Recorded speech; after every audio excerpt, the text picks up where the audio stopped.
김지의 돌직구쇼에 오신 여러분 반갑습니다. 김지입니다. 전 오늘도 이곳 광화문 청계 광장에 나와 있습니다. 새로운 한 주의 아침이 밝았습니다. 그런데 지난주보다 훨씬 추운 날씨로 이번 주 시작을 하고 있습니다. 걱정인 것은 신종 코로나 바이러스, 이 바이러스가 날씨가 추워진다고 해서 죽는 게 아니라 오히려 기온이 낮아지면 더 유행을 할 수도 있다라는 가능성이 있기 때문에 이게 더 걱정입니다. 특히 국내에서 15번째 확진자까지 나왔고 중국에서는 걷잡을 수 없이 코로나 확진자와 사망자 수가 확대되고 있습니다. 잠시 후에 전문가 모시고 이 신종 코로나 바이러스를 피할 수 있는 방법은 정말 없는 건가? 우리 정부의 대책 정말로 맞게 하고 있는 건가? 진단해 보겠습니다. 저는 비가 오나 눈이 오나 매일 아침 이곳에서 여러분을 기다리겠습니다. 김치의 돌직구쇼 지금 라이브로 시작합니다. 잠깐만요.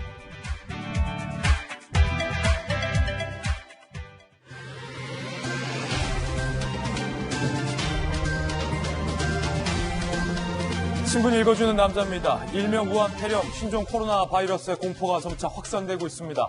주말 사이 우리나라에서도 15번째 확진자가 나왔는데 확진자가 이렇게 많아지고 있는 것, 그 뒷배경에 우리 보건당국의 방역과 검역에 구멍이 뚫려 있다라는 날선 비판들 쏟아지고 있습니다. 정부 과연 이게 최선인지 오늘 한번 따져보겠습니다. 오늘 조간신문들도 일제히 경고하고 있습니다. 동아일보입니다.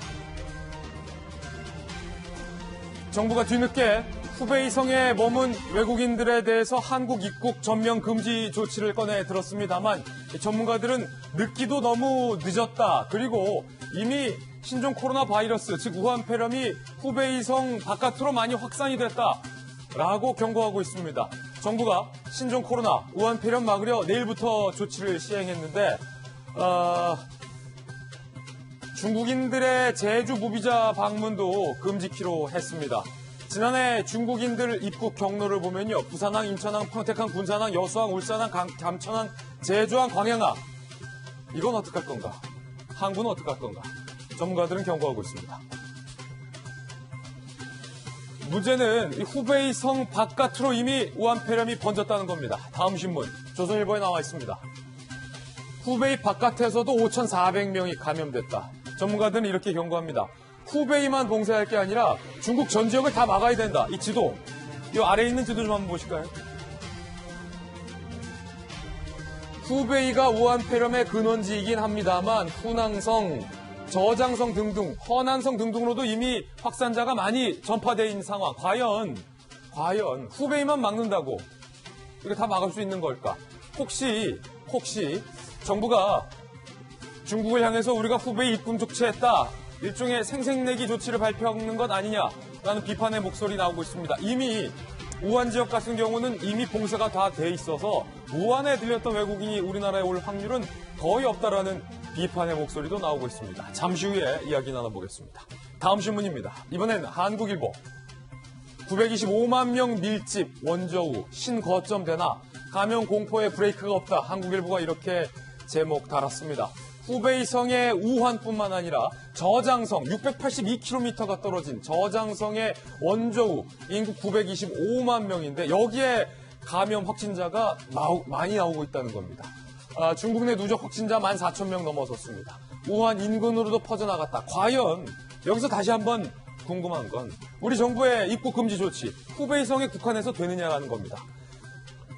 궁금한 건 이 사건 초기, 그러니까 신종 코로나 바이러스가 발병된 초기만 하더라도 많은 전문가들이 중국 전 지역에 대해서 여행 금지를 권고하고 중국을 거쳤던 외국인들의 입국을 중국 전 지역에 향해서 막아야 한다라는 목소리가 있었음에도 불구하고 우리 정부가 왜 이렇게 주춤주춤 하느냐는 겁니다. 일각에서는 현 정부가 중국 눈치 보는 것 아니냐라는 분석도 나오고 있습니다. 잠시 후 이야기 나눠보죠. 다음 신문입니다. 이번엔 한겨레 신문입니다. 미국 대선 소식도 오늘 들어와 있습니다. 샌더스 돌풍, 존 바이든 대세론을 흔들까? 전 부통령인 바이든의 대세론이 있는데 민주당 내에서 샌더스의 돌풍, 전 대선 주자죠. 만만치 않다라는 겁니다. 트럼프의 상대 주자로 과연 누가 될지 첫 시험대 아이오와주가 후끈하다는 소식도 들어와 있습니다. 관건은 과연 트럼프 대통령이 재선에 성공할지 여부와도 맞물려 있는 거겠죠. 지금까지 신문 읽어준 남자였습니다. 네, 오늘 아침 저와 함께 등판한 등판 선수 소개를 해드리겠습니다. 오늘은 일명 우한폐렴 신종 코로나 바이러스 전문가도 한 분 모셨습니다. 고려대학교 약학대학교의 김정기 교수님 모셨습니다. 어서 오세요. 그리고 서울시 정무부시장을 역임한 김영주 전 의원님 나오셨고요. KBS 방송기자 출신, 청와대 대변인 출신의 박성규 전 대변인 나오셨습니다.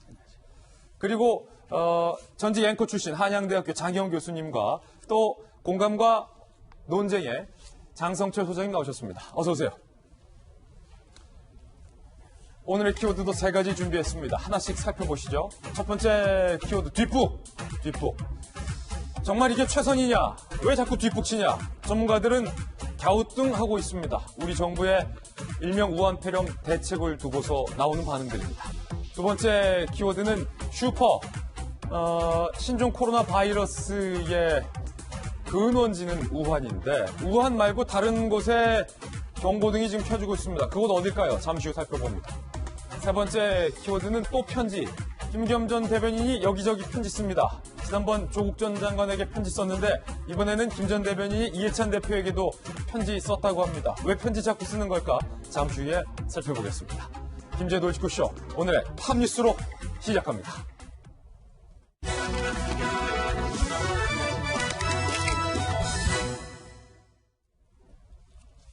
여러 가지 중요한 뉴스들 오늘도 준비되어 있는데 많은 국민들이 일명 우한폐렴 신종 코로나 바이러스 확진에 많이들 걱정하고 계십니다. 그래서 첫 번째 뉴스로 이 뉴스 꼽아봤습니다. 함께 보시죠. 후베이 봉쇄와 골든타임이라고 저희가 제목을 붙였습니다. 과연 지금 이 시점에 후베이만을 봉쇄하는 것이 적절한 골든타임을 지켰다라고 볼 수 있느냐. 전문가들은 갸우뚱하고 있는 상황입니다. 일단 지금 현재 신종 코로나 바이러스의 확진자와 중국 내의 이 사망자 통계부터 좀 한번 살펴볼 텐데요. 전 세계를 따졌을 때 14,639명 현재 확진이 됐고 중국 내에 304명이 사망을 한 것으로 현재 집계가 되고 있고요. 중국 내의 확진자가 14,458명, 한국 확진자는 15명, 그리고 중국 외에 필리핀에서도 첫 사망자가 발생한 것으로 현재 집계가 되고 있습니다. 잠시 후에 상세한 이야기는 하나하나 좀 따져보겠습니다. 우리 정부가 뒤늦게 중국의 우한폐렴 근원지인 후베이성을 거친 외국인들을 입국 금지하겠다, 입국 제한하겠다라는 조치를 발표했습니다. 들어보시죠. 2월 4일 0시부터 당분간 중국 후베이성을 14일 이내 방문하거나 체류한 적이 있는 모든 외국인의 입국을 전면 금지하겠습니다. 우리 국민의 경우 입국 후 14일간 자가 격리하겠습니다. 제주특별법에 따른 무사증 입국 제도를 일시적으로 중단하겠습니다. 후베이성, 보셨듯이 우한이 속해 있는 성입니다. 후베이성을 거친 외국인들에 대해서 일단은 한국으로 입국을 막겠다라는 조치인데 오늘 전문가 모셨기 때문에 김정기 교수님, 전문가로서 좀 어떻게 보십니까? 후베이성에 한해서 일단은 정부가 입국을 제한하는 조치를 꺼내 들었는데 효과적일까요? 발원지인 후베이성에서 확진자가 많이 나온 거는 맞습니다. 예. 근데 실제로 상당 기간 지나고 실제로 춘절도 있었기 때문에 많은 인구 이동이 있었고요. 그러면서 중국 전역으로 확대했다고 보는 게 맞습니다. 현재 나와 있는 그 통계 자료는 그게 정말로 그 숫자가 맞는지도 의문이고요. 그렇습니까? 네, 그렇기 때문에 후베이성만 차단을 한다고 해도 나머지 지역에도 이미 몇십 명 또는 몇백 명에 이르는 확진자들이 나왔습니다. 그리고 확진자가 아니더라도 잠재적인 확진자들이 많거든요. 그러니까 접촉하고 있는 사람들에 대한 숫자도 정확하게 파악이 안 되고 있고요. 그러다 보니까 후베이성만을 봉쇄한다고 해서 거기서 들어오는 그 입국자들을 제한한다고 해서 실효성이 있을까 저는 의문이 듭니다. 예. 실제로는 중국 전 지역으로 확대하는 게 맞다라고 봅니다. 예, 중국이 발표한 통계만 따르더라도 후베이성의 바깥 곳에서 5,400명 이상이 지금 감염됐다라는 수치도 나와 있기 때문에 후베이성의 제한에서 입국을 막는 것. 지금 박성규 전 대변인, 평균적으로 요즘 하루에 10,000명이 넘는 이 중국인 관광객들이 중국의 곳곳에서 대한민국으로 지금 입국하고 있다라는 수치도 나와 있어요. 네네. 하루에 한 12,000명 정도, 13,000명 정도 들어오고 있다고 그러죠. 통계 지금 김 박사님 말씀하셨는데 이렇게 돼 있더라고요. 지금까지 발생 환자 중에서 60% 정도는 후베이성, 그리고 나머지 40% 정도가 후베이성 이외의 지역에서 지금 발생하고 있다는 거예요. 중국 전역으로 번졌다는 얘기죠. 후베이성 다녀온 사람, 2주 전에 다녀온 사람 제외하고는 그 사람들에 대해서는 출입을 금지시키겠다. 아시는 대로 지금 22일 이후에는 후베이성 자체가 지금 봉쇄가 돼 있어요. 그러면은 2주 전이라고 얘기하면 우리 입장에서 보면 21일 이후에 중국을 다녀온 사람들을 막는다는 얘기인데, 현실적으로 22일부터 봉쇄가 됐는데 21일 이후에 들어온 사람들을 막는다는 게 어떤 효과가 있을지, 그건 뭐 문제가 비판이 제기될 수 있는 부분이죠. 이미 봉쇄됐다? 예. 들어올 가능성이 별로 없다고 보는 거죠. 21일 이후에는 봉쇄된 상태이기 때문에. 이런 문제 참 걱정스럽게 가고 있는데, 제일 중요한 게 정부에 대한 신뢰성이 있거든요. 예. 어떻게 정부가 하는지에 대해서 국민이 어떻게 지켜보고 가느냐 하는 신뢰성이 중요한데, 노력하고 있는 모습은 보이지만 지금 효과적인 모습, 효과로 이어지긴 굉장히 어렵다고 보여집니다. 예, 실제로 어제 대통령이 전문가들과 모임이 있었죠. 대통령이 열심히 노력한다고 하는 것을 보여주는 것은 좋지만은, 제가 볼 때는 전문가들 바쁜 시간에 불러서 대통령이 얘기 듣는 것은 바람직하지 않습니다. 필요한 것들은 원포인트로 보고를 받는 게 맞고요. 중요한 것은 효율적인 대책이 집행되고 실행되도록 하고 국민이 거기 따라가도록 하는 것이 맞거든요. 예. 그래서 회의의 포인트는 대통령이 질병관리본부 전문가들에게 전권을 실어주는 얘기를 하는 것이 지금 중요한 단계고, 거기에 맞춰서 정부는 일사불란하게 정부 전문가들의 권고에 따라서, 방침에 따라서 힘을 실어주는 것이 맞는 단계다, 이렇게 봅니다. 예. 김영주 전 의원님께서 오늘 생방송 들어오기 전에 이 대기실에서 한 조간신문에 실린 지도도 저한테 보여주셨어요. 네. 지금 후베이성 말고 다른 지역에 감염된 확진자의 통계를 나타내는 지도였는데, 네. 그 지도가 의미하는 게 뭐였습니까? 실제로 지도를 보니까 크게 사람들이 이동하는, 즉, 동쪽보다는, 서쪽보다는 동쪽, 저장성, 그 다음에 위로는 흑룡강성, 그런 쪽도 상당히 많은 사람들, 그 다음에 밑에는 광동성이 굉장히 크게 인구가, 감염자가 많았다는 특징이 있습니다. 그러니까 이동 경로가 크고, 가까이 있다 하더라도 호남이나 서창, 실제적으로 뭐 기주성은 거의 감염이 많이 되지 않은 상대적으로, 그 대신에 홍콩, 싱가포르 같은 나라들이 중국인들이 많기 때문에 많습니다. 예. 그렇기 때문에 이동 경로의 큰 허브 공항이 어디에 있느냐? 광동, 저장, 흑룡강, 그다음에 우리가 가까운 산동, 이 지역들이 상당히 많게 느껴지거든요. 그렇다면 우리가 사실은 우리도 보면 서쪽 지역을 봉쇄해야 돼요. 지금 항구 자체도 지금 예. 뭐 어린이집만 할 게 아니라 군산, 말하자면 평택, 뭐 인천 이런 지역도 다 중국을 보고 있기 때문에 항구에 대한 조치도 좀 필요하다. 필요합니다. 지금 중국에서 오는 배들도 있고 공항도 있고 또 그런 면이 있고, 최근에 보면은 일본에서 입국한 사람으로부터 봤기 때문에 꼭 중국 허베이성뿐만 아니라 뭐 러시아를 통해서, 해룡강이라고 하는 건 러시아를 통해서 또 역으로 내려올 수도 있는 부분이기 때문에 아까 교수님 말씀하신 대로 중국 전역, 그래서 오히려 컨트롤 타워가 말하자면 뭐 총리 산하 있지만은 장학성 대사를 중심으로 해서 중국의 총영사관이 6개 있지 않습니까? 예. 그 지역에 있는 영사들이 실제 중국의 데이터를 얼마만큼 신뢰할 수 있는지, 어떻게 정부가 조치를 해야 되는지를 긴밀하게 얘기해야 된다고 봅니다. 물론 우리 정부로서도 고심이 깊은 대목이 보이긴 합니다. 이 중국과의 관계 등을 고려할 수밖에 없었다. 이 정부의 고민도 돋보이는 대목이기 때문에 정부의 추가 조치도 조금은 좀 지켜봐야 할 것 같습니다. 김 교수님, 오늘 통계를 지금 보면요, 중국을 벗어나서도 사망자가 나왔다. 지금 필리핀이에요. 우리나라와 멀지 않은 곳, 그리고 우리 국민들이 참 많이 여행을 가는 곳이기도 하고 우리 교민도 많이 사시는 곳인데, 필리핀에서 사망자가 나왔다. 이게 어떤 의미를 갖고 있습니까? 애초에 생각하기에는 우리나라에서는 아직까지 사망자가 안 나오고 있습니다. 예. 반면에 이제 중국에서는 현재 한 300명 이상의 사망자가 나오고 있거든요. 그렇죠. 근데 이 신종 코로나 바이러스의 전파력도 전파력이지만 병원성에 대한 것도 아직 잘 밝혀져 있지가 않습니다. 예. 그렇다 보니까 현재 통계로는 한 2에서 3% 정도의 치사율을 보인다라고 돼 있는데, 대부분이 중국에 있고요. 우리나라에서 없는데 중국에는 왜 있을까 생각을 해보면, 실제로 우리나라에는 의료 시스템이 잘 갖춰져 있는 반면에 중국에서는 그렇지 못한 걸로 보이고 있거든요. 예. 그리고 환자가 너무 많다 보니까 제한되어 있는 의료 봉사자들이 제대로 케어를 못하는 그런 상황도 있습니다. 그래서 실제로 이제 사망률이 높아지는 것도 있는데요. 필리핀 같은 경우에 이제 제3국에서도 사망자가 나온다는 얘기는 또 다른 문제가 될 수가 있거든요.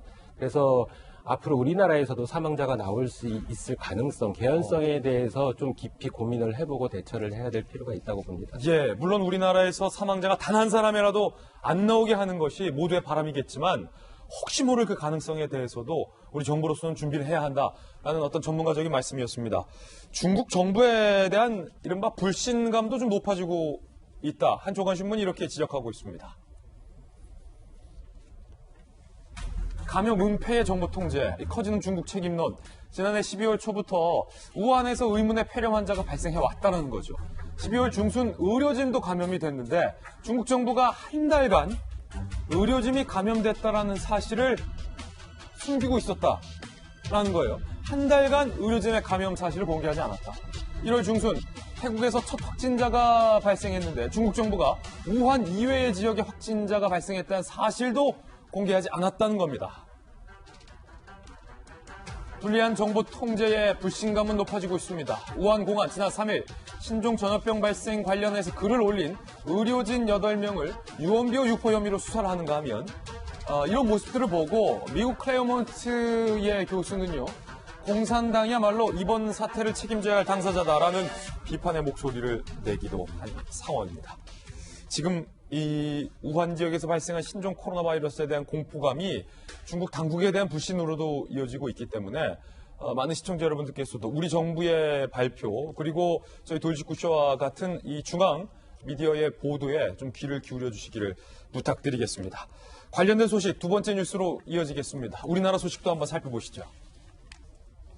우한에 있는 패션 센터가 진원지다라는 가능성도 하나 나오고 있고요. 그 가운데 15번째 확진자까지 주말 사이에 나왔습니다.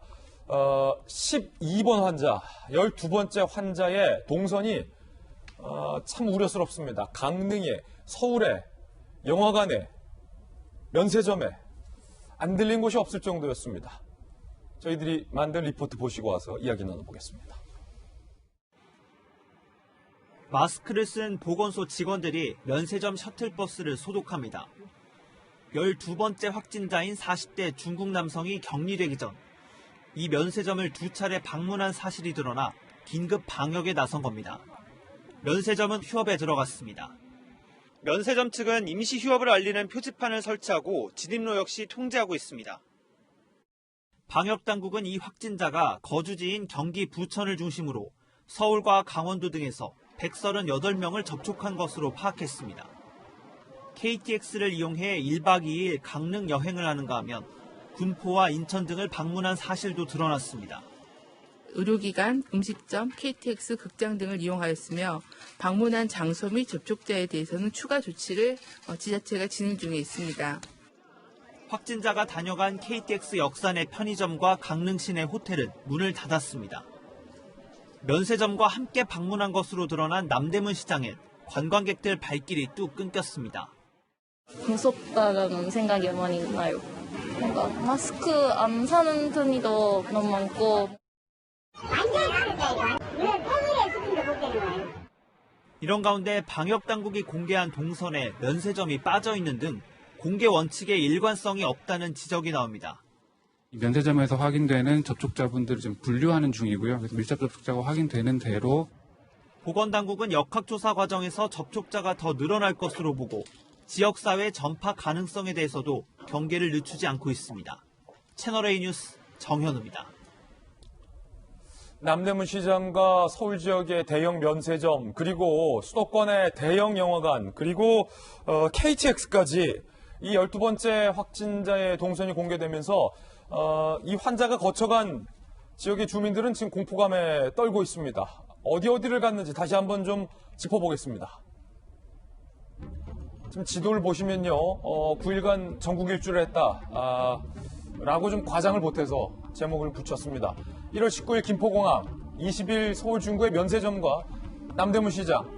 저도 사실은 오늘 방송되는 그 메인 뉴스에 김진희 간다에 이 우한 폐렴 관련된 뉴스를 저도 한 일주일간 취재하면서 저도 저거 다 거쳤거든요. 그러니까 저도 사실은 걱정스럽습니다.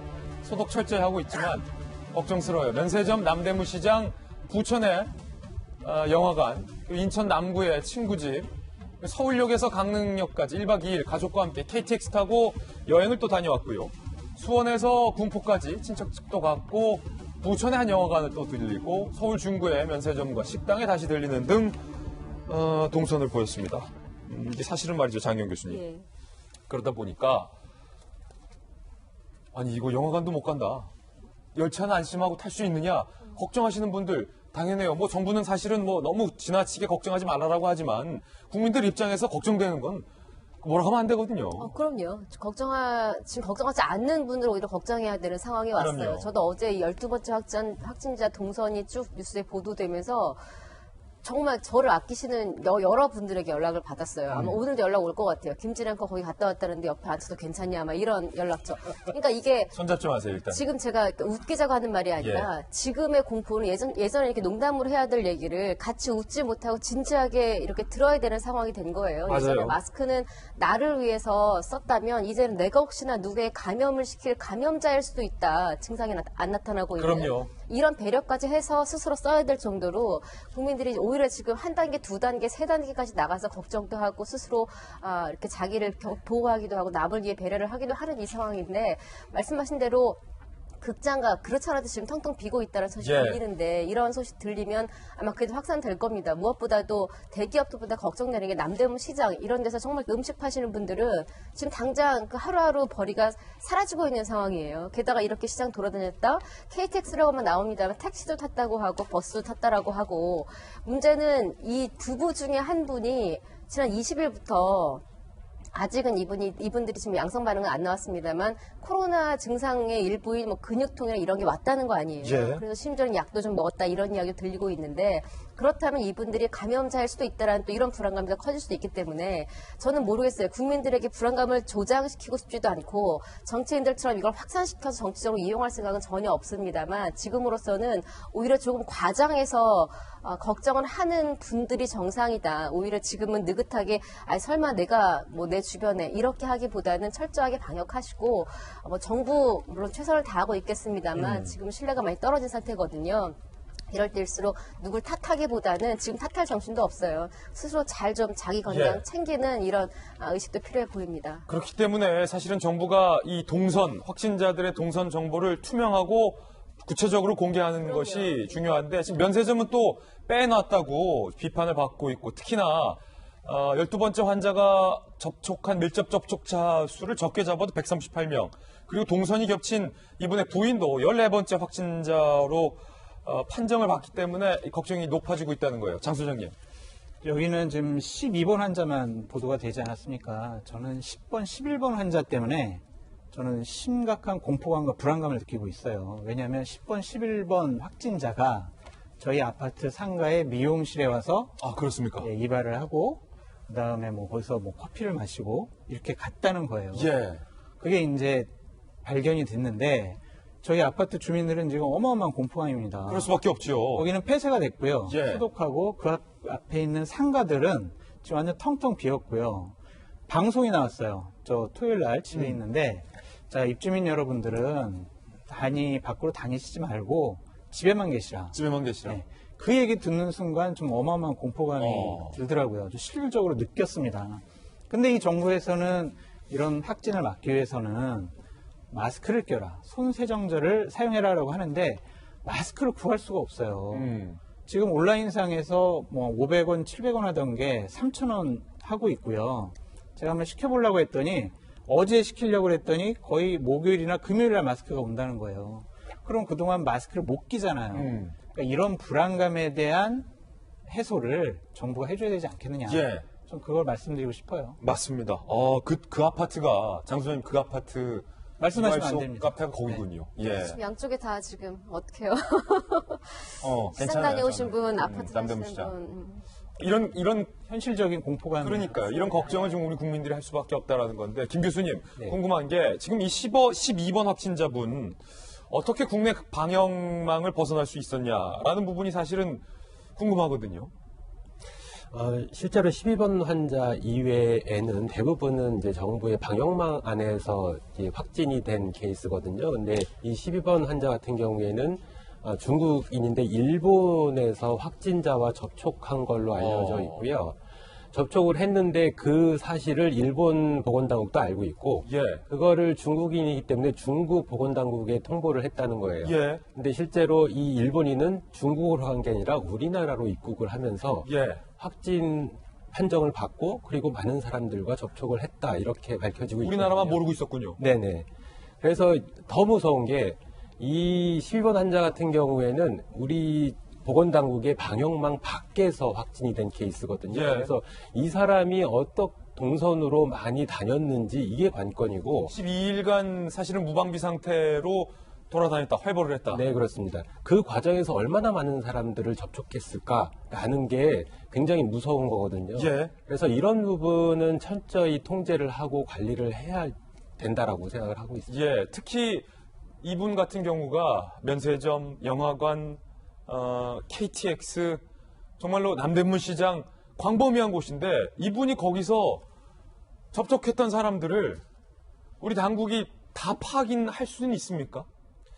남대문, KTX, 강릉 가능합니까? 이 광범위한 지역?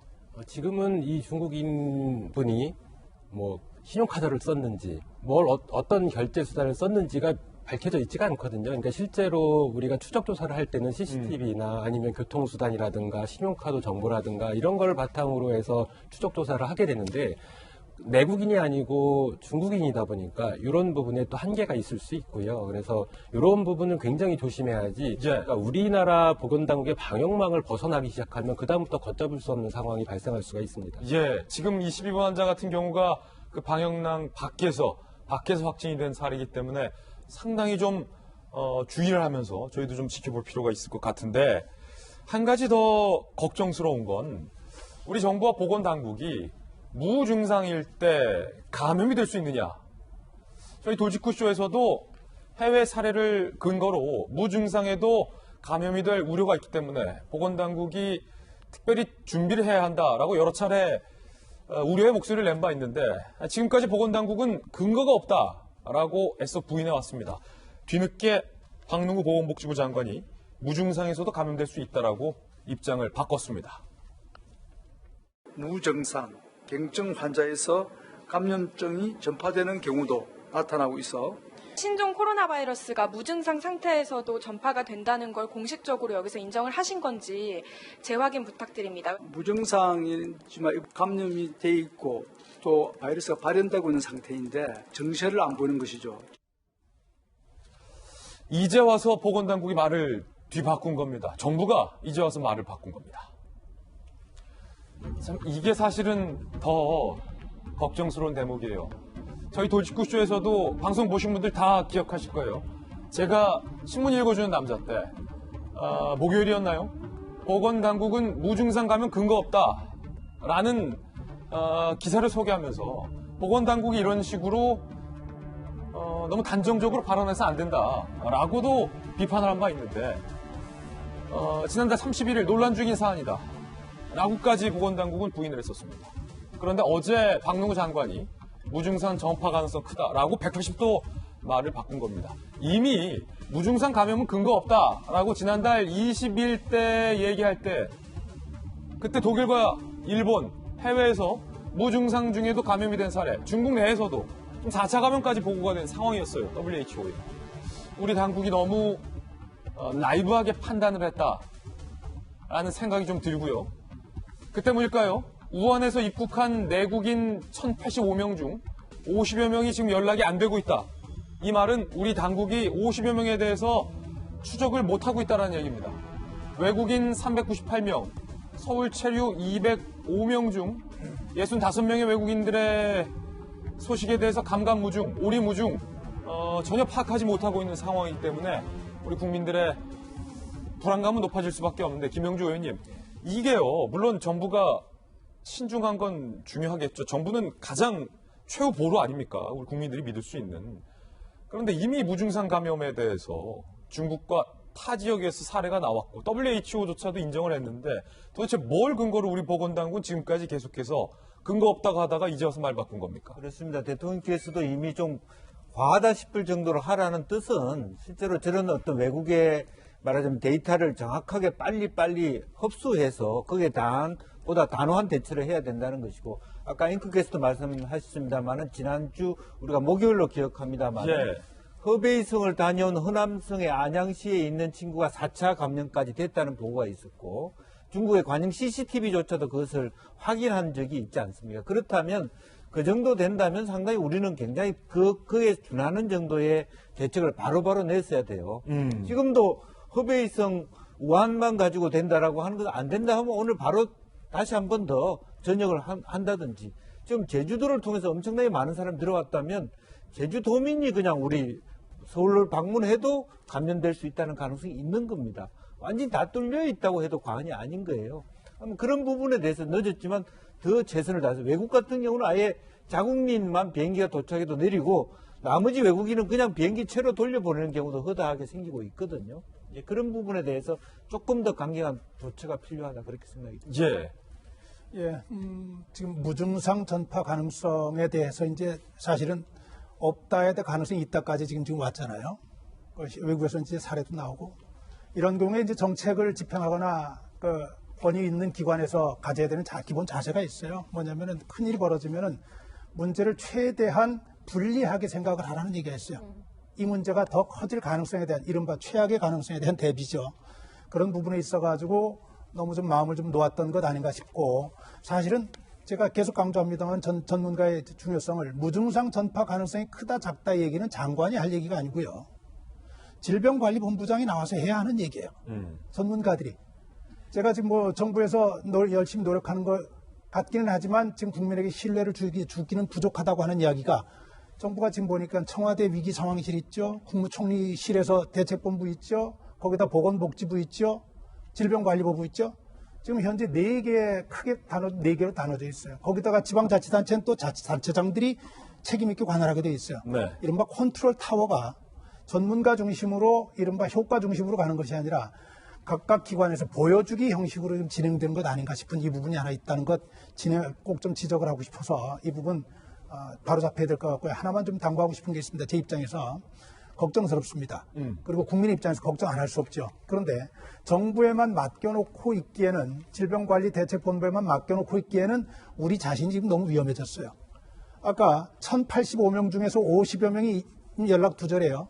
12번 감염자 확진자가 전국을 다니면서 누구 만났는지 누구도 알 수 없어요. 예. 본인들이 이상하다, 본인들이 조금 좀 불편하고 찝찝하다면 신고하고 본인들이 대비하는 것이 지금 가장 중요합니다. 아까 말씀하셨듯이 내가 보호하는 입장에서 마스크를 쓰는 것도 중요하지만 내가 혹시 가지고 있을지 모르는 요인에 대해서 다른 사람들에게 전파되는 것을 막기 위해서도 마스크를 쓰는 것이 필요하고요. 각자의 노력이 사전적인 의미에서, 원론적인 의미에서가 아니라 실제 생존을 지키기 위해서 가장 철저하게 필요한 시점이다, 이렇게 생각합니다. 예, 교수님, 이 무증상 감염, 아마 우리 당국이 끝까지 무증상 감염이 사실이 아니기를 어쩌면 바랬을지도 모르겠다라는 추측도 한편으로는 되며 해보는데, 무증상 감염 전혀 국면이 달라지는 얘기 아닙니까? 무증상 감염, 그러니까 호흡기 질병에 있어서는 일반적으로는 증상이 있을 때 전파될 확률이 높은 것은 맞습니다. 근데 무증상 감염일 경우에도 전파 가능성은 충분히 있고요. 그래서 전문 용어로 우리가 트로이몽마 효과 이렇게 얘기를 하고, 트로이몽마 효과. 예. 그러니까 실제로 뭐 이제 같은 호흡기 바이러스지만 인플루엔자 같은 거를 실험을 하다 보면 감염된 뭐 닭이나 오리에서 증상이 전혀 없는데 예. 실제로 검출을 해보면 상당수의 바이러스가 검출이 되거든요. 겉으로는 멀쩡한데 검출해보면 상당수의 바이러스를 품고 있다. 네, 같은 호흡기 바이러스인 코로나도 마찬가지일 수 있고요. 더군다나 지금 신종 바이러스잖아요. 예. 신종 바이러스 그 말 그대로 우리가 알 수 있는 건 아무것도 없어요. 현재까지 기간은 불과 한 달여, 2달이 채 안 되는 기간 동안에 쌓여진 데이터고요.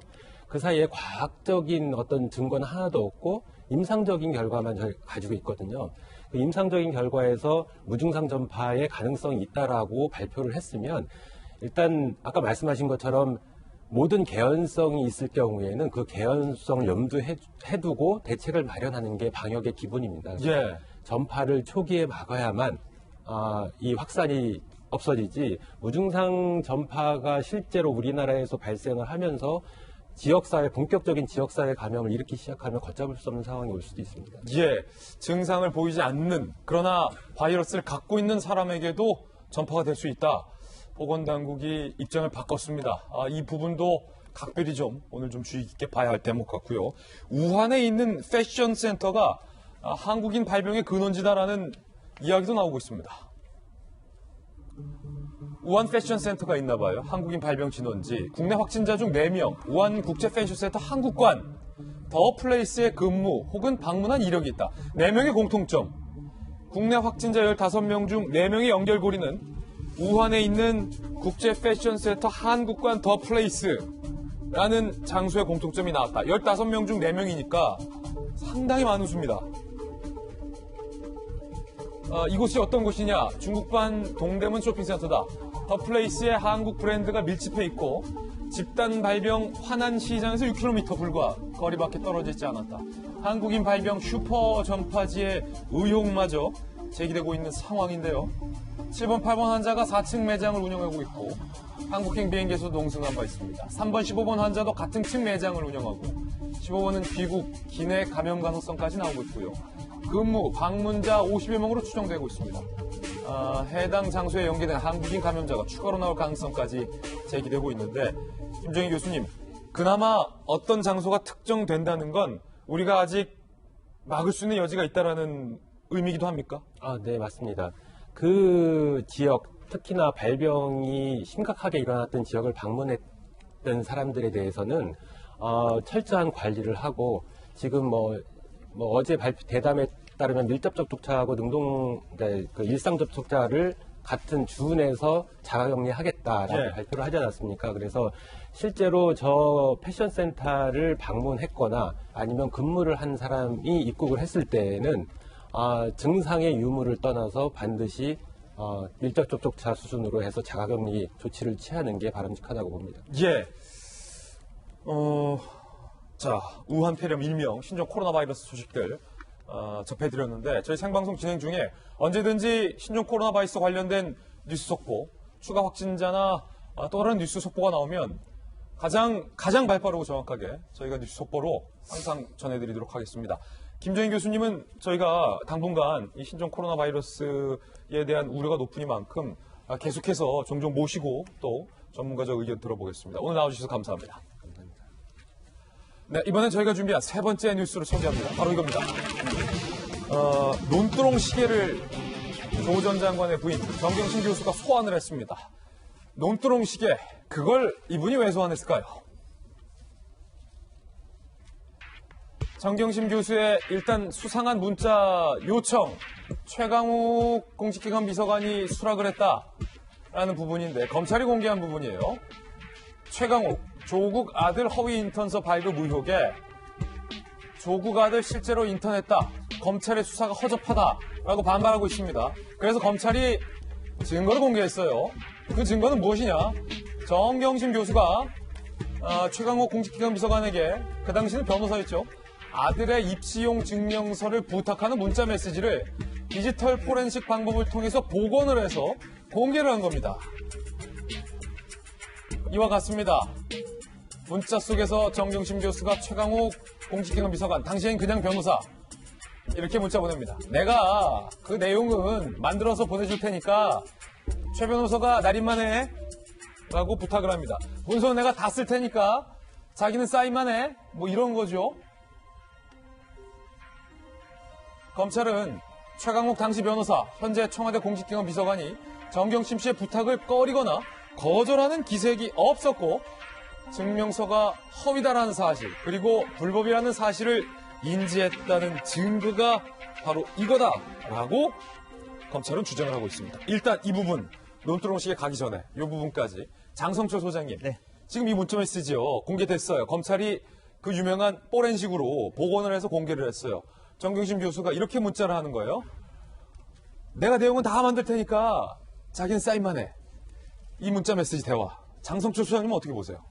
만들어 달라는 거죠. 그냥 당신이 좀 만들어 달라 이건데 상당히 웃겨요. 왜냐하면 여기 보면 10개월 동안 주 2회 모두 16시간 동안 인턴 생활을 했다고 합니다. 그러면요 한 번 출근을 해서 10분간 예. 인턴 생활을 한 거예요. 그럼 10분간 인턴 생활하면서 공소장도 쓰는 것도 배우고 뭐 변호사 일도 배우고 이걸 어떻게 합니까? 그렇기 때문에 이것 자체가 허위라는 것이 분명히 증명이 되는 것이고요. 정명신 교수가 계속 거짓말을 하고 있는 것으로 드러나고 있지 않습니까? 예. 최광욱 변호사 같은 경우에는 지금 청와대 공직기강 비서관인데 이분도 계속 끊임없이 아니 근무했다. 근무해가지고 정상적으로 발급을 했다라고 하는데 검찰에서 제기하는 여러 가지 문자나 증거들을 보면 이분들은 국민들께 사실관계를 얘기하지 않고 있다. 거짓말하고 있다. 이렇게 보여집니다. 예. 그런가 하면 정경심 씨의 문자 메시지가 추가적으로 또 공개가 됐습니다. 함께 보시죠. 검찰이 공개한 내용인데 정경심 교수가 지난 30일 재판 당시에 정경심 교수가 동생에게 보냈던 문자 메시지를 검찰이 공개를 한 겁니다. 정 교수가 동생에게 이렇게 2017년 7월 7일이에요. 시점이 중요합니다. 남편이 조국 장관이 민정수석으로 임명된 직후에 보낸 메시지. 정경심 교수가 누나가 동생한테 보내는 메시지. 남편이 청와대 고위직으로 가고 나서 보낸 메시지예요. 동생아, 누나의 목표는 강남의 빌딩을 사는 것이 누나의 목표야. 나만 좀 잘 따라다녀봐, 동생아. 길게 보고 10년 딱 벌어서 애들 독립시키고 남은 세월 잘 살고 싶다 라는 문자 메시지를 보냈는데 이게 그냥 전시가 아니라 평시에 일상적으로 보냈던 문자 메시지라면 정 교수 꿈은 그냥 강남 건물주구나 싶을 텐데 남편이 민정수석에 취임한 직후라는 거예요. 그 직후에 이 문자를 보냈다? 검찰은 이렇게 해석했습니다.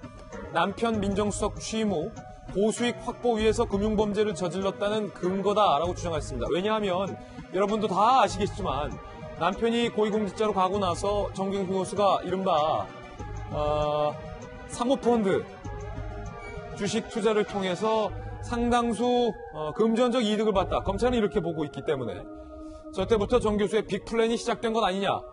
검찰은 이렇게 보고 있습니다. 이 문자를 공개하자 정경심 교수가 반발을 했어요. 검찰의 문자 공개는 논두렁식의 사태를 다시 일으킨 것이다.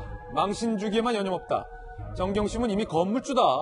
상속 재산도 상당하기 때문에 굳이 강남 건물주를 다시 무리해서 꿈꿀 필요 없다. 뭐 이런 식으로 반박했어요.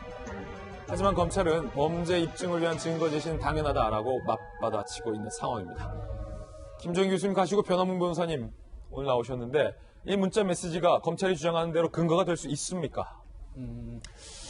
아마 시점을 좀 봐야 될 것 같은데요. 말씀하셨던 것처럼 정경심 교수가 평소에 동생이나 지인들과 함께 이야기하면서 내가 사라는 주식을 사고 내가 사라는 건물을 사면 확실히 시세 차익을 보지 않느냐. 내가 이쪽에는 상당한 소질이 있었다. 그러니까 내가 시킨 대로만 해라. 라는 문자가 빈번하다라면 저것도 그런 것을 하나로 볼 수 있겠죠. 예. 근데 그 이전에 그런 내용이 전혀 없이 갑자기 취임 직후에 나만 따라다녀봐라. 내가 뭔가 큰 계획을 갖고 있으니까 거기에 있어서는 내가 충분히 그림을 그려줄 수 있고 상당한 수익을 발생할 수 있을 거다. 한번 지켜봐라. 라는 문자 내용이 언제부터 시작됐는지를 아마 검찰은 주목했을 것 같습니다. 그 이전에 그러한 내용이 없이 이번에 처음으로 내 목표가 강남에 빌딩 사는 거네. 나만 따라다녀봐. 이제 한번 내가 어떻게 하는지 봐봐. 라는 얘기를 했었다라면 시점 자체가 좀 특정이 될 수밖에 없겠죠. 남편의 민정수석 취임과 정경심 교수의 빅플랜 자체가 공교롭게도 시점이 일치했다라면 검찰의 주장을 설득력 있게 있을 수밖에 없을 것 같고요.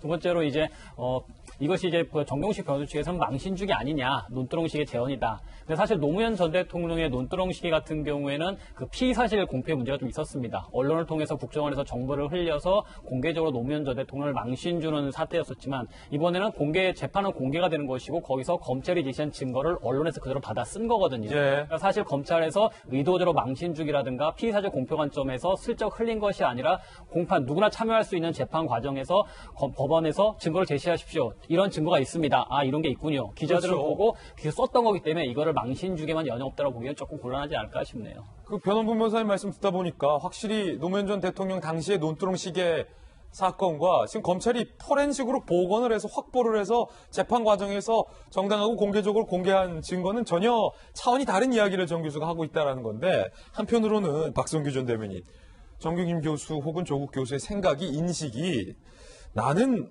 노무현 전 대통령과 같은 급이다. 뭐 혹시 이런 생각하고 있는 건 아닙니까? 저 기사 보고 저도 참 깜짝 놀랐습니다. 깜짝 놀라셨어요. 어떻게 이렇게 연결시킬 수 있을까? 변호사가 연결시킨 건가 아니면 본인이 연결시켰나? 예. 정경심 교수는 이게 한 번씩 나올 때마다 깜짝깜짝 놀라게 하는 재주가 있어요. 그렇군요. 어떻게 사람이 저렇게까지 할 수 있을까? 예. 아시다시피 이번 경우가 중요한 것은 본인들이 논두렁 시계라고 하는 강남 빌딩 사는 거 저 얘기가 검찰 조사 과정에서 나온 게 아니라 지금 변호사님 말씀하신 대로 재판 과정에 나온 거예요. 예. 이 재판 과정에 나올 수밖에 없었던 것은 법을 개정을 했잖아요. 조국 민정수석이 법무부 장관으로 가가지고 피의 사실 공표하지 못하게 해서 아마 그것이 없었다면은 진작 검찰 조사 과정에서 저런 얘기들이 막 쏟아져 나왔겠죠. 저보다 더한 얘기들도. 저 얘기가 지금 문제가 되는 것은 진중권 교수가 한마디를 페이스북에 또 써놓은 얘기가 있더라고요. 같이 일하는 동안 들은 얘기는 딱 두 가지밖에 없다. 재산 형성을 어떻게 했는지, 재산을 어떻게 하면 누릴 수 있는지 하나. 자식들 입시에 대해서 어떻게 하면 애들 스펙을 만들어주고 어떻게 하면 애들을 잘 보낼 수 있을지 하나. 이 두 가지 얘기밖에 들은 것이 없다. 모든 정황들이 다 이렇게 맞아 떨어지고 있거든요. 네.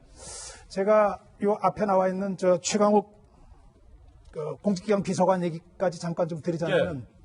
검찰의 수사에서 지금 모든 것들이 하나하나 다 밝혀지고 있는 거예요. 밝혀지고 있는 건데 조국 수석도 그렇고 조국 전 장관도 그렇고 정경심 교수도 그렇고 최강욱 비서관도 그렇고 너무 대한민국 검찰을 너무 쉽게 생각하는 것 같아요. 너무 만만하게 생각하는 것 같아요. 그렇지 않습니다. 정말로 무섭습니다. 포렌식을 통해서 증거를 확보했다 그러는데 아마 최강욱 비서관은 지웠기 때문에 그런 것이 없다고 믿고 저런 얘기를 했을 가능성이 있어요. 그렇지 않고요. 최강욱 비서관에게 꼭 좀 해주고 싶은 얘기가 있습니다. 예. 비서관이란 자리 그렇게 높은 자리 아닙니다. 비서관이란 자리는 정말로 대통령을 돕다가 대통령이 불편해지거나 나로 인해서 대통령이 어떤 안 좋은 상황에 처하게 되면 바로바로 물러나야 하고 그리고 그것을 위해서 존재하는 자리입니다. 착각을 하고 있는 것 같아요. 본인의 역할과 본인의 위치에 대해서 이 부분 관련해 가지고는 정말로 겸허하게 재판이 진행되는 모든 과정 속에서 재판에 관해서 사실관계에 대해서 논의하는 것이 필요하지 저런 식의 얘기야말로 언론 플레이가 될 수밖에 없다고 생각합니다. 예. 그런가 하면 진중권 교수가 이른바 정 교수의 논두렁 시계 소환에 한마디 일침을 가했습니다. 얄팍한 언론 플레이다. 노무현 전 대통령의 꿈이 고작 강남 건물 사는 것이었냐? 라고 되묻고 있죠. 노 전 대통령이 아들, 딸 명문대 보내려고 서로 위조했냐? 주식 투자로 4억 4천을 16억으로 노무현 전 대통령이 언제 한번 불린 적이 있었느냐? 남의 명의 빌려 금지된 투자를 했었던 적이 있느냐? 라고 되묻고 있는 겁니다. 진중권이 동료 교수잖아요. 참. 동양대에 같이 있었잖아요. 정경심 교수에 대해서 이렇게 썼어요. 강남 사모님이라 불리는 전형적 상류층 여성이기에 진보 지식인 조국과 한 집에 사는 것이 의아했다라고 SNS에 올렸습니다. 60억 가진 분이 뭐가 부족했나 했는데 서민들은 돈 버는 게 얼마나 어려운지 알지만 그들에게 돈은 세상에 널려 있어서 먼저 잡는 놈이 임자일 뿐이다. 2년 반 전 최성해 총장이 아무래도 조국 교수는 대통령 못할 것 같아 정 교수 때문에 라고 말하기도 했었다라는 일화까지 공개를 했습니다. 진 교수가 또 동료 교수라서 이런 일화도 공개했는데 일단은 진 교수가 노무현 전 대통령의 논두렁 시계를 소환한 정 교수에게 일침을 가했어요. 노무현 전 대통령이 언제 강남에 집 사는 걸 꿈으로 가진 적이 있냐? 4억을 16억으로 노 전 대통령이 언제 불린 적이 있느냐? 노무현 전 대통령을 모셨던 김영주 전 의원님. 네. 그야말로 이제 자기가 5년 동안 겪었던 정경심이라는 사람은 강남 사모님 정도의 성향을 갖고 있더라. 그리고 또 하나는 검찰개혁의 희생양인 것처럼 얘기하는 것이 적절하지 않다. 이런 얘기죠. 실제로 그런 데다가 심지어 논두렁 시계를 그려낸다는 건 노무현 대통령을 말하자면 자기 말하자면 케이스에 집어넣는 건데 그거는 얼토당토하지 않는다. 쉽게 얘기하면 노 대통령에 대한 모욕이다. 그렇게 얘기하는 것이죠. 그래서 지금이라도 정신 차려라. 자기가 잘못한 부분을 사과와 반성을 하기는커녕 그걸 마치 개혁의 희생양인처럼 얘기하는 것은 적절하지 않다. 그런 얘기입니다. 진중권 교수님 얘기를 보면 정말 조국 교수의 부부 정경심 씨 포함 진절머리가 나는 것 같아요. 하시는 얘기에서 느껴지는 게 누가 말해도 진중권 교수가 지금 보수는 아니잖아요. 그리고 지금 뭐 총선 앞두고 표 하나 얻으려고 이러는 정치인도 아니잖아요. 정말 지금 작심 발언하고 나선 건데 앞서서 가진 자들에게는 세상에 널린 게 돈이고 먼저 따먹는 게 임자 이런 표현을 쓴 것은 정경심 교수가 연급이 사적으로 이용한 이제 그 얘기를 꼬집었어요.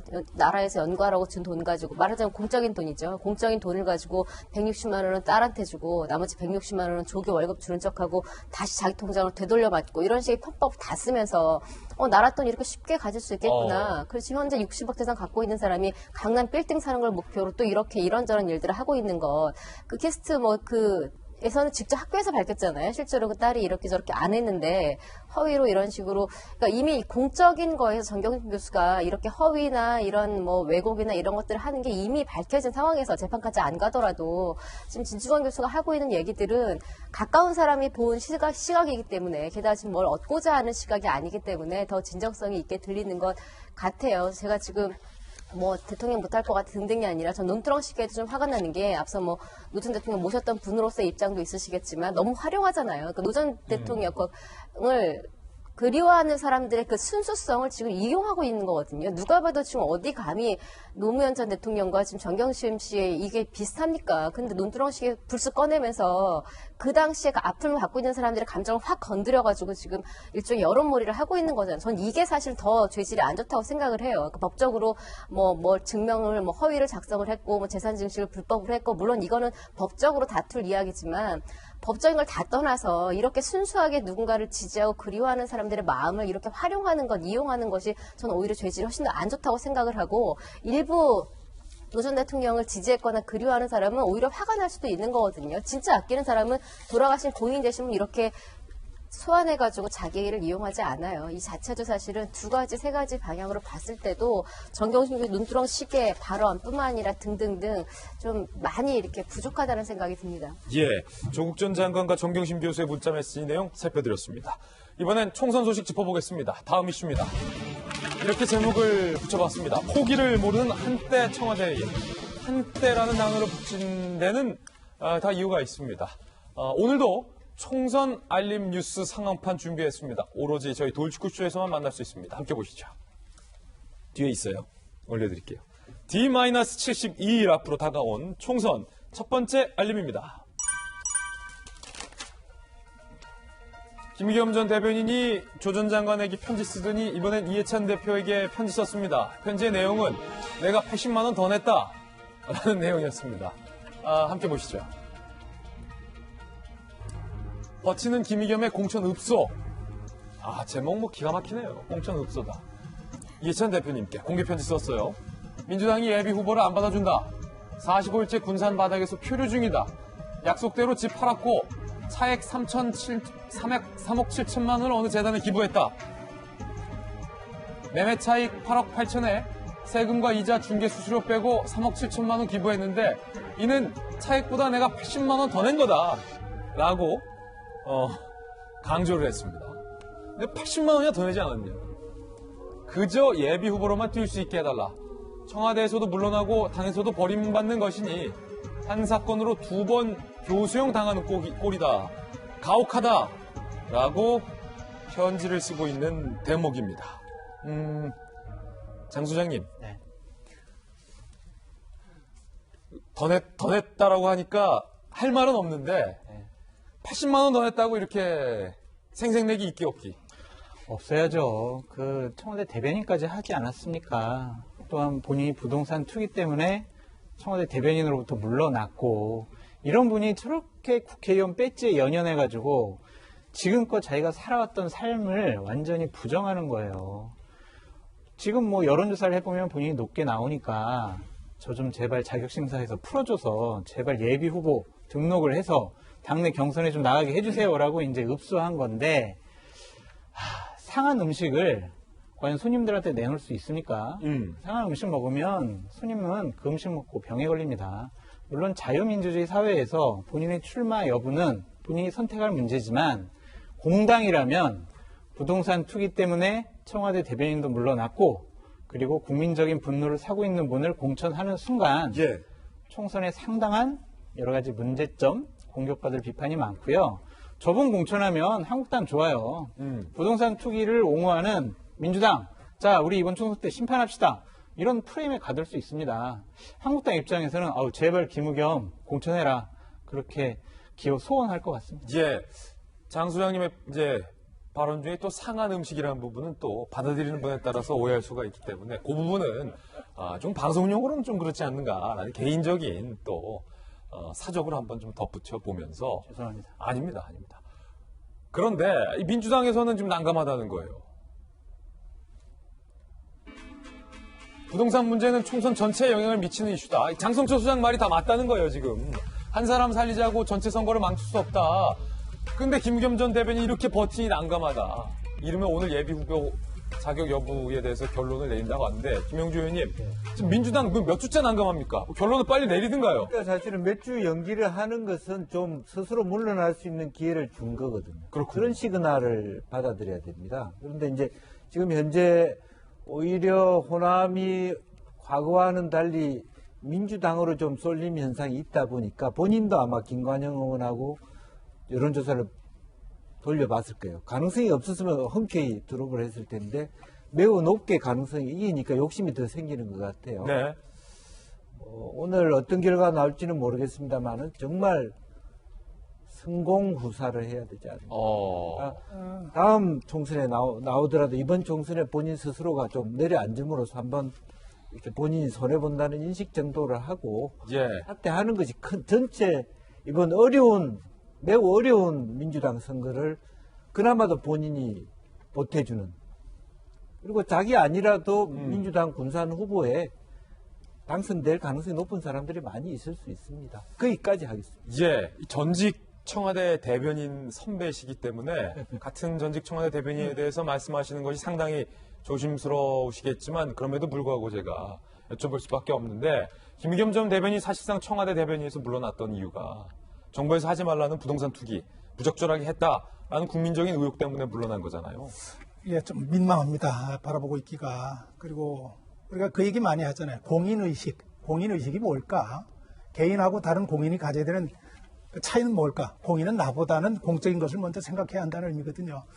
김우겸 전 대변인이 이런 얘기를 했더라고요. 그 편지에다가 당이 조중동, 종편에 자기를 몰아내기 위한 이런 주장에 휩쓸려서 자기를 쫓아내려고 하고 있다. 이건 당의 의사와 관계없이 조중동이 몰아치는 대로 가는 것 아니냐. 이런 얘기를 했더라고요. 왜 조중동까지 끌고 들어갔는지 종편까지 우리까지 들어가는 거죠. 예. 김우겸 대변인이 이 부동산 투기 문제로 문제가 제기되고 그 다음날 사표를 냈죠. 2019년 3월 30일 날 한겨레 신문에서 쓴 사설을 제가 소개해드릴게요. 김우겸 대변인이 있었던 회사예요.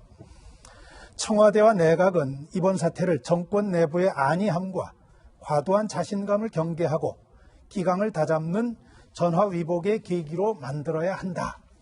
이게 한겨레 신문에서 김우겸 대변인 물러난 다음 날 쓴 거예요. 물러나야 한다고 주장했고 조중동만의 얘기 아니라는 거죠. 걱정스러운 게 하나 있어요. 어저께 진성준 공천심사위원회에서 활동하고 있는 간사인가요? 어저께 텔레비전 방송에 나와서 얘기하는 걸 들으니까 이렇게 얘기를 해요. 투기 및 대출 의혹은 근거가 없는 것으로 확인했다. 기류가 조금 달라진 것 같은 분위기가 있어요. 무슨 얘기냐면 읍소가 좀 통하고 있는 것인지 억울하다고 하는 얘기에 정말 억울하다고 공감하고 있는 것인지, 정말 억울해야 할 사람은 김우겸 대변인의 잘못된 판단 때문에 혹시라도 선거에서 불이익을 받게 될 다른 사람들이 억울해야 하는 겁니다. 예. 본인의 위치를 정확하게 알아야 하고 정말 누군가 참 저렴하게 정치를 하려고 한다 이렇게 얘기를 했던데 정말 청와대 대변인의 품격을 좀 지켜줬으면 좋겠습니다. 네, 10시 16분 지금 뉴스 속보 들어왔습니다. 김우겸 전 대변인 출마하지 않겠다라고 방금 결심을 했군요. 박성규 전 대변인 하신 말씀 실시간으로 들었나요? 아마 그 전에 좀 결단한 것 같은데 공개 편지까지 쓰고서 저희를 포함해서 주위에서 김우겸 전 대변인에 대한 비판 여론이 제기되니까 지금 막 김우겸 전 대변인이 그럼 출마 안 할게, 출마하지 않겠다라고 밝혔어요. 멈춰설 시간이 된 듯하다. 총선에 출마하지 않겠다. 라는 2월 3일 김우겸 올림이라는 불출마 입장을 냈습니다. 장희영 교수님, 일각에서 이런 얘기까지 나왔어요. 무슨 얘기냐면 차액 기부하겠다라고 밝힐 당시에 부동산 투기했던 거 사죄하면서 명예 되찾고 싶다라고 밝히면서 기부하겠다라고 밝혔거든요. 근데 이제 와서 80만 원 내가 더 내지 않았느냐라는 편지 드러나고 나서 결국은 공천 위한 기부가 아니라 투자였던 건 아니냐라는 비판 여론까지 나왔어요. 그랬던 터이니만큼 김 전 대변인 이제 마음을 좀 굳힌 것 같아요. 불출마하기로. 그러게요. 그럼에도 불구하고 지금 그 지역구에서 당선 가능성이 아마 있었더라면 민주당이 어떤 결심을 또 했을까 아마 그 고민이 좀 중간에 좀 있었을 거란 생각은 들어요. 근데 제가 지금 사실은 뭐 이게 투기냐 투자냐 저는 그걸 제가 단정적으로 안 좋은 쪽으로 몰고 싶지는 않습니다만 너무 짧은 기간에 8억 8천이라는 시세 차익을 받고 실제로 다 기부했다라는 금액이 3억 7천이라는 얘기는 굉장히 적잖아요. 이게 빼돌려서 적은 게 아니라 이렇게 짧은 기간에 이거를 투자라고 보지 않고 투기로 보기 때문에 국가에서 세금을 반 이상 떼가고 이러는 제도가 생긴 거예요. 그러니까 8억 8천의 이 시세 차익을 본 사람이 실제로 내가 손에 준 거는 3억 7천 정도다. 그것도 80만 원 보탠 금액이. 그 말은 은행에서 대출해서 해봤자 뭐 월 한 200 얼마 나갔을 거거든요. 10억 가까이 받았으면. 그거 뭐 1, 2년 동안 더 하고 했을 때 제가 볼 때는 대부분 세금으로 나간 거예요. 그렇게 세금이 크다라는 게 어쩌면은 국가에서 우려하는 투기라는 어떤 반증일 수도 있는 거거든요. 그러니까 본인은 순수하게 투자를 했을지라도 이렇게 빠른 시간에 이런 시세택을 난 것 자체가 외부에 국민들에게 미치는 영향. 왜냐하면 국직자였잖아요. 국민들에게 미치는 영향을 생각했을 때는 지금 어떤 변명도 필요 없다고. 저는 무엇보다 공개적으로 그러니까 이해찬 대표에게 사적인 편지를 이렇게 사적으로 주지 않고 대국민 이런 걸 편지를 썼잖아요. 저는 사실 그 목적은 다른 데 있다고 봐요. 실제 이해찬 대표에게 어떤 공천 이야기를 하기보다는 본인이 계속 보수 언론에 내가 프레임에 마치 희생당한 사람처럼 생각을 이야기를 했잖아요. 그게 뭐냐면 본인이 투기를 위해서 이만큼의 시세 차익을 본 것처럼 이게 아마 이것 때문에 국민들에게 내가 그게 아니다라는 거를 내세우기 위해서 이해찬 대표에게 읍소하는 편지를 포장을 한 대국민, 어쩌면 보수 언론에서 내가 이렇게 억울함을 당하고 있다는 거를 내세우기 위한 그 이중적인 카드가 이번 공개 편지 안에 들어있지 않았나 하는 생각이 들고 어쨌거나 최종 결론은 잘했다. 예, 불출마 결정은 잘했다. 총선 알림 함께하고 계십니다. 두 번째 총선 알림도 살펴보시죠.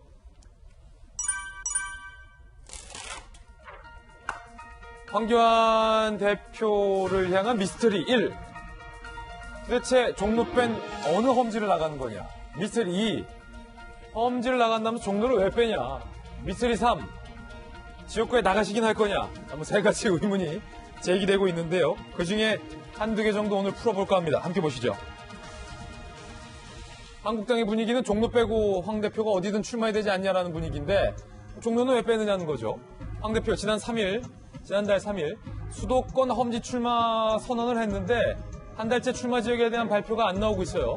종로 출마 압박 속에 종로는 말고 용산이나 양천, 영등포, 구로, 해세에서 당내에서 비공개로 여론조사를 돌려봤다라는 얘기도 나오고 있어요. 용산, 양천, 영등포, 구로. 한국당 관계자들 적장과 맞서 싸워야 할 장수가 편한 지역 찾는 건 모양새가 좋지 않다. 황 대표 측근들 여당에서 만들어낸 이낙연 대 황교안이라는 프레임에 말릴 필요가 없다라고 얘기를 나오고 있는 상황인데 변호부 변호사님 지금 얘기가 나오고 있는 종로 뺀 험지, 용산, 양천, 영등포, 구로 험하다면 험할 수 있는데 용산 뭐 이런 곳이 험지인가요? 아마 한 달 전쯤에 제가 이제 그 비례한국당 얘기가 나올 때 이 말씀 한번 드렸었습니다. 묘수 3번이면 그 바둑은 진 거다. 바둑은 정석 들어둬야 되는 것이지 묘수가 난무하는 상황에 그 몰아치는 것 자체가 그 바둑이 힘든다는 걸 말하는 것이고 오히려 그때 계속 정석을 둬야 된다는 말씀을 드렸던 기억이 나는데요. 사실 비례한국당이 첫 번째 묘수였다면 이번에 황교안 대표가 이길 수 있는 험지를 선택하는 것 자체가 두 번째 묘수가 될 것 같습니다.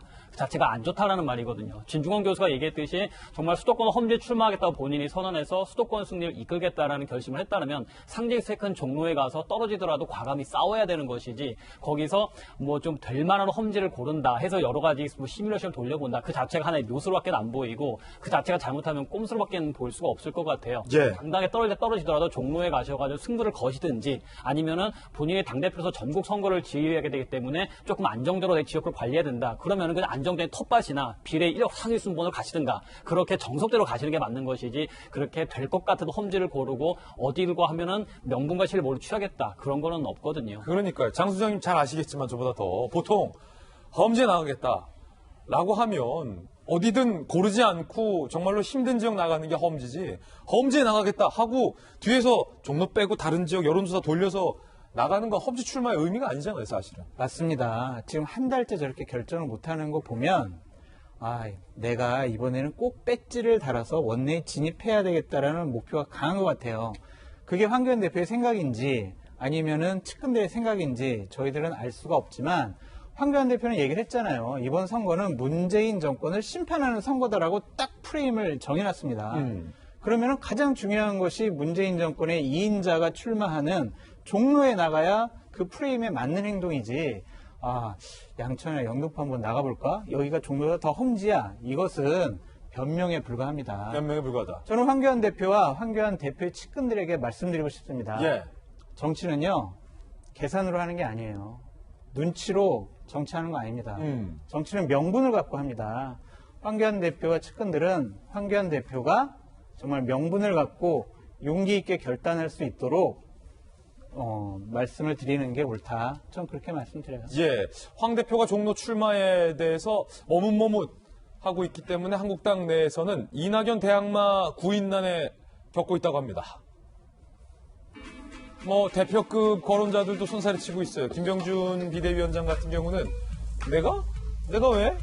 아니 현직이 나가 왜 전직을 불러? 이러고 있는 입장. 홍준표 전 대표는 난 나갈 수 있는데 내가 가면 꽁 대신 닭이라는 비아냥 들을 거다 라고 얘기를 하면서 손살을 치고 있는 상황입니다. 한국당 관계자는요, 과거 손수조 사례처럼 젊은 분 출마시키자는 의견도 있다. 이거는 사실은 진짜 악수거든요. 나갈 사람 없으니까 밀려서 지는 선거 하겠다는 의미인데 지금 이런 상황이다라는 얘기도 좀 들어와 있고요. 자, 세 번째 총선 알림도 마저 살펴보겠습니다.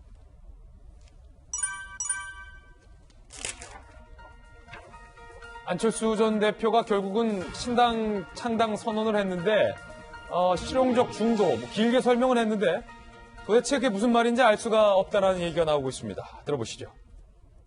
정당 규모라든지 국고 지원금 저희들은 축소하겠습니다. 그다음 전문가들을 통해서 협업을 해서 정책을 만들어내고자 합니다.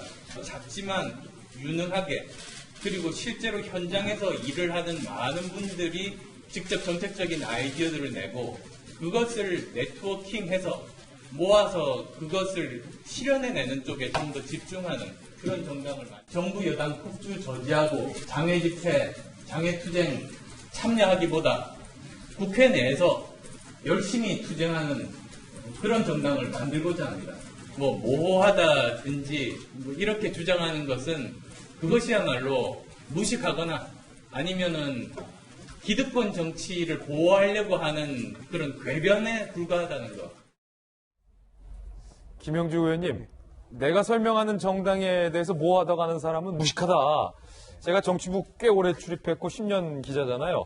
제가 다 봤는데 모호하더라고요. 10년 정치부 기자 출입한 사람도 안철수 대표의 인식에서는 무식한 사람이 되는 건데 그러면 대중정당 할 수 있습니까? 본인만 알고 있는 정당 하면. 무식이라고 하는 건 불교적 용어로 받아들여야죠. 아, 그렇군요. 중도도 무식하다고 불교식 중도를 이해했으면 안철수가 대승했어요. 무식하기 때문에 중도를 가운데를 중도라고 생각하는데 그렇지 않습니다. 그렇지 않다. 차라리 설명을 할 때 프랑스의 전진하는 공화당 앙마르슈를 설명해서 나는 그런 정당 혹은 유럽의 젊은이들이 총리가 되는 그런 길 했으면 뭔가 딱 명확하게. 그러니까요. 지도자라고 하는 것은 뭐냐 하면 비전 중심의 지도자라는 것은 그 말을 듣는 순간 꿈꾸게하고 저거구나. 나도 저 당에 가고 싶다는 것을 생각하는 건데 거기서 실패하는 겁니다. 차라리 나는 마크롱의 길을 가겠다. 나는 앙마르슈의 실험에 다시 한번 도전해 보겠다. 뭔가 딱 떨어지게. 그게 더 맞지 않습니까? 거기는 말하자면 좌우 정책을 연합하고 여야 동수로 해서 이길 수 있다.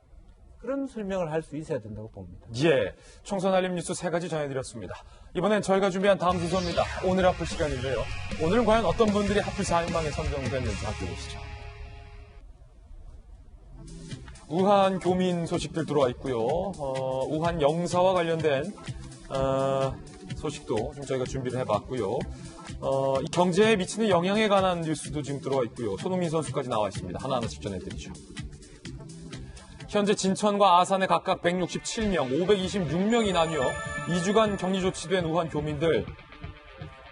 화장실과 샤워 시설이 딸려 있어서 방 밖으로 나오지 않고 생활이 가능한 6평짜리 방에서 생활하는 중인데요. 다만 보호자의 보살핌이 필요한 12세 미만 어린이는 가족과 함께 방을 쓰고 있는 상황입니다. 식사는 도시락으로 해결하고 남은 도시락은 소독제를 뿌려서 처리를 합니다. 방에는 TV와 와이파이가 설치되어 있어서 바깥 상황을 알 수 있고요. 매일 아침 9시와 오후 5시 두 차례 체온을 재는 등 문진표에 기록하고 14일간 특별한 증상이 없으면 귀가 조치가 됩니다.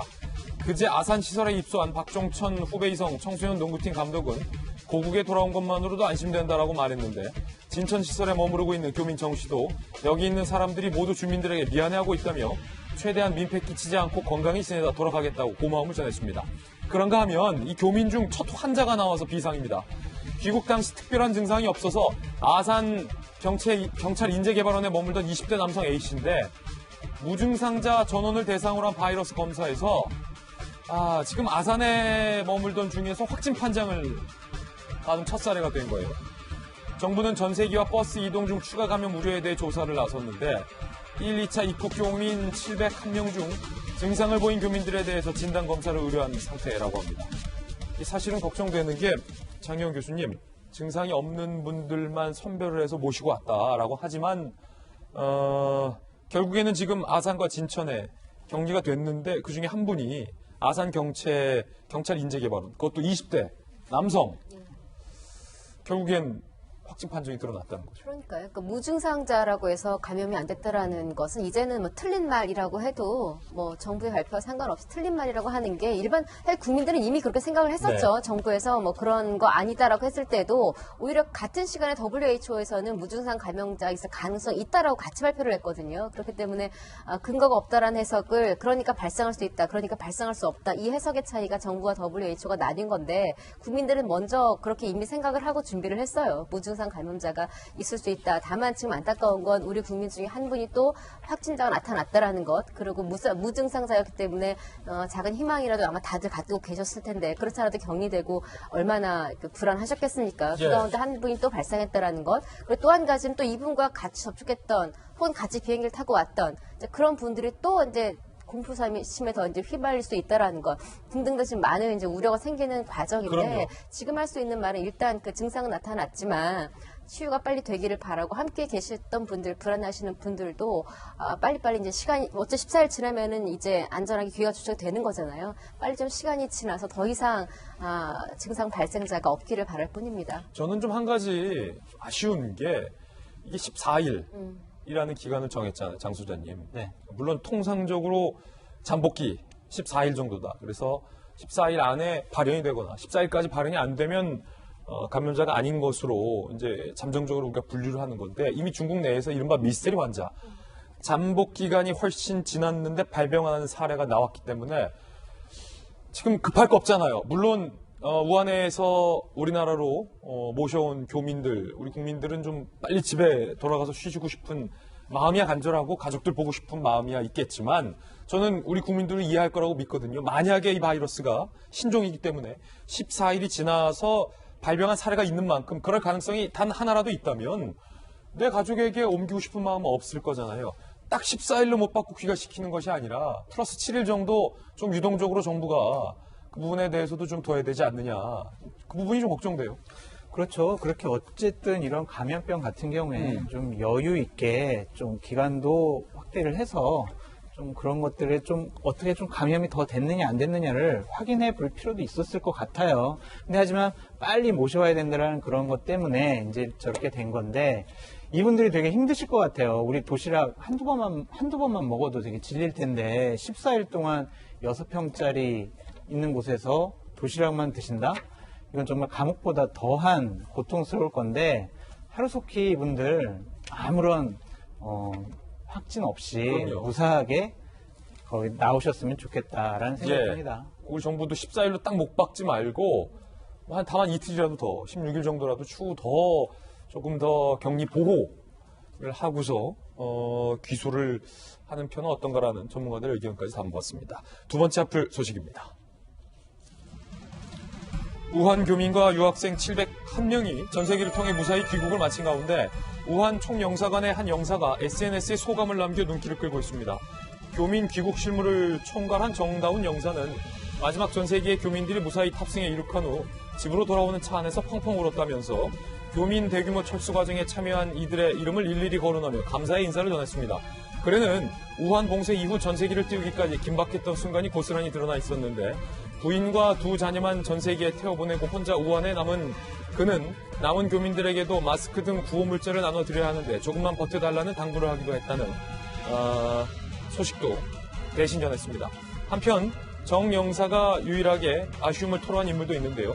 바로 전세기에 함께 탑승했던 조원태 안진그룹 회장입니다. 그는 조원태 회장이 비서 둘을 데리고 비행기에서 내리지도 않고 다시 타고 가서 자리가 모자랐다며 밥숟가락을 얹으려고 했다라는 표현을 하기도 했습니다. 논란이 일자 대한항공 관계자는 조 회장은 기내 업무를 담당해 전세기 앞에서 교민들과 인사했다며 전세기를 띄우는 것은 기업으로서도 희생을 감수한 것으로 숟가락을 얹었다는 표현을 과하다라고 해명을 하기도 한 상황입니다. 박성준 전 대변인, 일단은 사실은 조원태 회장이 굳이 거기에 갈 필요가 있었느냐라는 아쉬움도 들긴 했지만 정다운 영사의 글에 대해서도 좀 논란이 많군요. 물론 정다운 영사 참 애썼어요. 그곳에서 지금 애써주고 있어서 모든 국민 고마운 마음이 있을 텐데 사실은 전세기 띄웠다라는 대한항공 측에서도 사실은 어느 일정 정도 뭐 희생을 했다라는 얘기도 있는 만큼 굳이 불필요한 논쟁을 대한항공과 정다운 영사가 서로 고생하고 있는데 양측이 할 필요가 있을까라는 생각도 들어요. 예, 제가 조금 전에 공인의식이라고 말씀을 드렸어요. 영사 공인이거든요. 영사의 한마디, 영사의 글 하나는 보는 사람들에게 다른 사람들이 쓰는 거하고 좀 달라요. 정다운 영사 애썼다는 말씀 드리고 싶지만은 공인이 감정을 이렇게 지나치게 노출하는 거 바람직하지 않습니다. 펑펑 울었다 가족 아이들 떠나보내고 개인 할 수 있지요. 그러나 가족들 다 제껴놓고 지금 환자들과 대면하고 있는 그 의료진들도 공인이기 때문에 그리 하고 있는 거예요. 그런 면에서 조금 아쉬움이 있고 고생하지 않으셨다는 게 이게 아니라 좀 자제했으면 좋겠다는 생각이 있는데 조원태 회장 참 안타깝네. 갈 때나 왜 가나 그랬거든요. 사실 뭐 쉽게 다 얘기하잖아요. 지금 곤혹스러운 상황에서 본인의 이미지를 어떻게 좀 바꿔보겠다는 생각도 있었을 것이고 대한항공의 처지를 설명하는 것도 있었을 텐데 이런 이야기는 달리 들으면 안 되고 딱 하나밖에 없을 것 같아요. 대한항공과 조 씨 일가에 대한 일반 국민들의 감정이 이렇게까지 좀 안 좋은 상태구나. 예. 이거 좀 심각한 징후구나 하는 것 이해해야 될 것 같아요. 네, 세 번째 앞을 소식입니다. 국내에서 신종 코로나 바이러스 우한 폐렴이 빠르게 퍼지면서 내수 경제도 직격탄. 확진자가 방문한 극장, 면세점, 식당 줄줄이 휴업. 외부 활동을 꺼리는 방콕 소비가 늘면서 대형마트, 카페, 백화점 뭐 다 한잔합니다. 관계자들의 목소리 들어보시죠.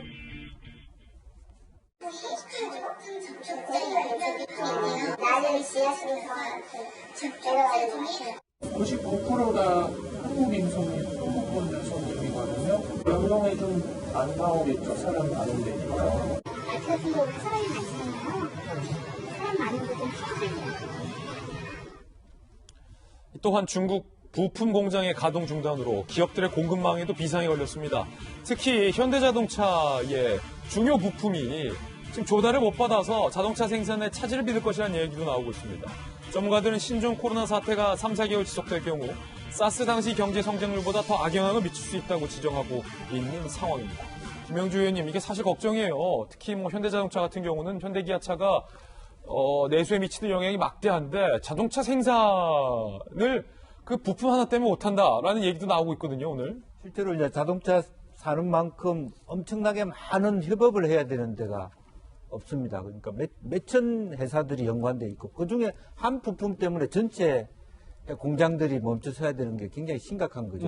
메인 공장이라고 하는 건 가보면 사실 조립하는 것밖에 없습니다. 맞아요. 95%가 자동화돼 있는데 부품 하나하나가 다 모여서 그것이 이루어지는데 99% 다 부품이 생산돼도 한 부품이 없다면 생산할 수 없는 것이기 때문에 굉장히 여파가 크다고 보여지고 또 하나는 이번 사태는 사실은 3, 4월에 시진핑 주석이 들어오시면서 실제로 한한령이 해금되는 오히려 어떤 면에서 우리에게 1월 달부터 상당히 관광이 풀리는 시점에서 이런 부분이 생겼기 때문에 이 시점에. 예. 그렇기 때문에 기대 효과가 있었는데 이런 일을 당했기 때문에 훨씬 더 말하자면 소비자라든지 경제적 관광지라든지 측면이에요. 경제적으로 그렇다고 기본 경제 기조도 상당히 안 좋은 상태에 있기 때문에 또 이게 단시간에 극복된다는 법도 없고요. 또 전체적으로 전체 관광 자체, 여행 자체가 통제되는 시점이기 때문에 굉장히 많은 악영향이 끼쳐질 것으로 보여집니다. 제가 주말에 이제 김진희 간다 취재 때문에 가까운 지방에 취재를 갔다 왔는데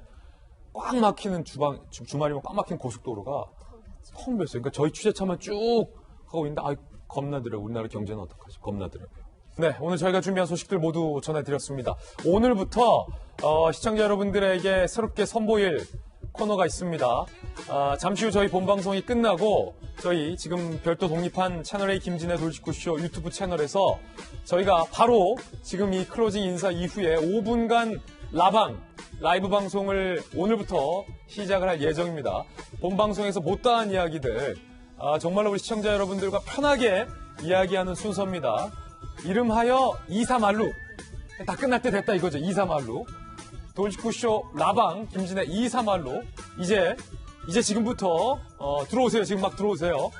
김진애 돌직구쇼 독립 유튜브 채널에서 라이브 방송 시작할 예정이니까 여러분들의 많은 참여 부탁드리겠습니다. 저희는 내일 아침 9시 15분에 더욱더 풍성한 소식 들고 인사드리겠습니다. 오늘 하루는 분명 어제보다 나을 겁니다. 라방에서 만나죠. 감사합니다.